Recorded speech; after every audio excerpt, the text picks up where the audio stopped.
Saudara-saudari yang terkasih, jumpa lagi dalam Pelita Hati hari ini, Rabu 21 Juli 2021, hari biasa dalam Pekan Biasa yang ke-16. Bersama saya Romo Thomas Suratno SC dari Paroki Cilandak, Jakarta Selatan, mendengar dan merenungkan sabda Tuhan, yakni firman Tuhan yang tersurat dalam Injil Matius, bab atau pasal 13, ayat 1 sampai dengan ayat 9.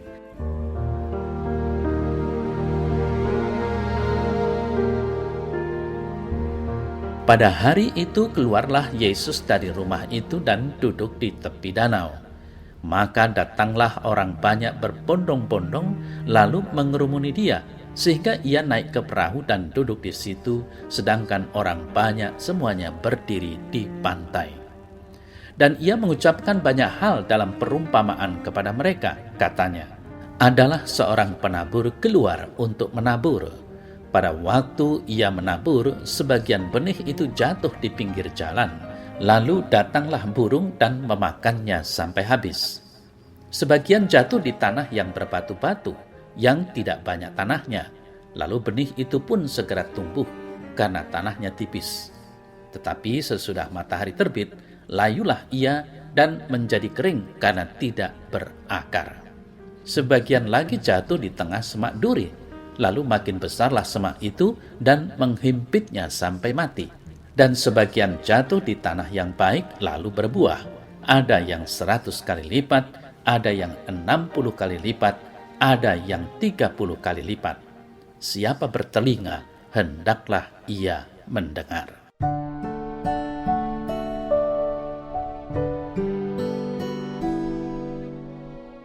Saudara-saudari yang terkasih, cara pengajaran Yesus dengan menggunakan perumpamaan adalah sesuatu yang baru, dan karena itu murid-muridnya bertanya kepada Yesus apa sebabnya ia memilih untuk menyampaikan kabar baik dengan menggunakan perumpamaan. Yesus pun menjawab mereka bahwa perumpamaan-perumpamaannya sukar dimengerti oleh orang yang kepadanya Allah tidak memberikan karunia untuk mengetahui rahasia kerajaan surga. Tetapi kepada murid-murid Yesus Allah telah memberikan karunia untuk mengerti arti kerajaan surga melalui kehadiran Yesus Kristus. Saudara-saudari yang terkasih, Yesus mengajar dalam perumpamaan tentang seorang penabur yang keluar untuk menabur. Murid-murid yang tidak mengerti arti perumpamaan itu bertanya kepada Yesus. Yesus melukiskan tentang benih adalah firman tentang kerajaan surga. Tanah adalah hati orang. Ada orang yang mendengar firman, tetapi tidak mengerti. Ada yang segera menerima dengan gembira, tapi jika ada penindasan atau penganiayaan karena firman tersebut, orang itu menjadi murtad. Ada yang karena kekhawatiran dan tipu daya kekayaan, akhirnya firman itu terhimpit dan tidak berbuah.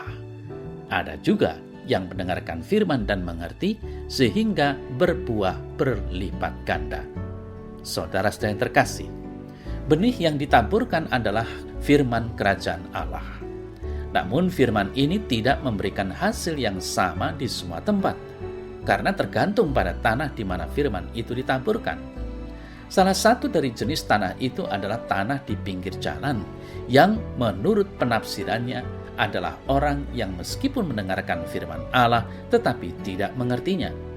Tentu saja, saudara-saudara yang terkasih, kita semua berharap menjadi tanah yang baik, dan kemudian menghasilkan buah 100 kali lipat. Kiranya tidak ada orang yang mau menjadi tanah yang pertama dan kedua. Impian dan harapan semua orang adalah berbuah yang berlipat-lipat.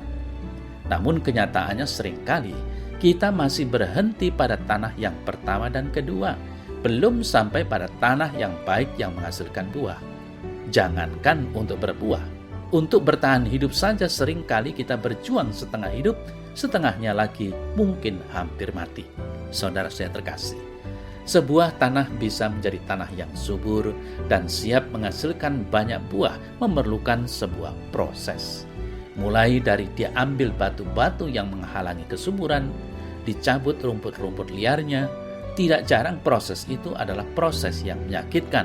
supaya menjadi tanah yang bisa ditanami saja, seringkali lahan itu harus dibajak berulang kali. Saudara-saudara yang terkasih, warta Injil memang membawa sukacita, keselamatan kekal dan damai sejahtera diberikan. Walaupun demikian, tetapi tidak semua orang yang bergembira pada saat mendengarkan Injil telah menerima Injil itu dengan sungguh-sungguh. Sukacita sejati dari Injil bersifat permanen dan tidak dibatasi oleh keadaan. Sukacita ini bahkan semakin terlihat jelas pada waktu ada penderitaan. Nah, saudara yang terkasih, dalam mendengar dan melaksanakan firman, kita membutuhkan kasih karunia Allah untuk menerima firman itu. Kita sendiri perlu mengembangkan sikap yang benar terhadap firman Tuhan. Kita harus menjaga dan mempersiapkan hati kita. Oleh anugerahnya, kita pasti akan berbuah lebat bagi kemuliaan Allah, asal saja kita benar-benar membiarkan benih sabda bekerja dalam diri kita, karena sabdanya penuh daya dan kuasa. Jadi bukan karena kehebatan kita, melainkan disebabkan oleh kuasa firman Tuhan Yesus.